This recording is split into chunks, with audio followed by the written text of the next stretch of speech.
BJP में लगातार चल रही है दूसरी पार्टी के नेताओं की ज्वाइनिंग। अब कांग्रेस पार्टी को बीजेपी ने दे दिया बड़ा झटका।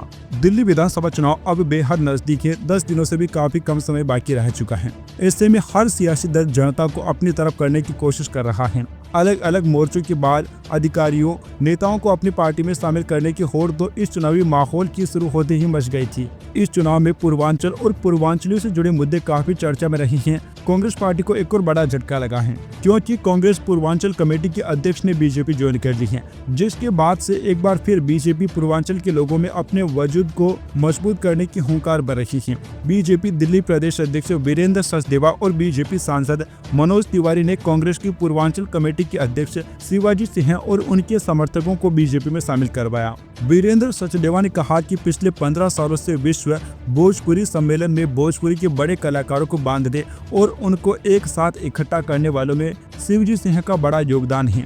इसीलिए अब वह दिल्ली में रहने वाले पूर्वांचलियों को एक साथ जोड़ने का काम करेंगे और इनके आने से बीजेपी को पूर्वांचल वासियों तक तेजी से पहुंचने में काफी सहयोग मिलेगा। मनोज तिवारी ने कहा कि शिवजी सिंह ने दिल्ली में पिछले 24 सालों से पूर्वांचल वासियों को संवारने और उनके हकों के लिए हमेशा लड़ने का काम किया।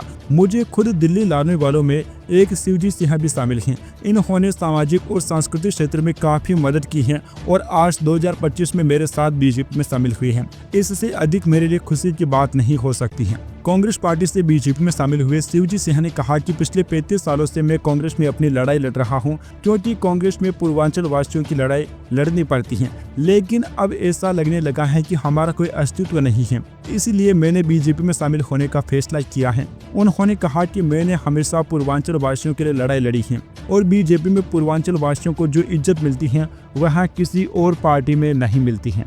Subscribe now and press the bell icon. Never miss an update.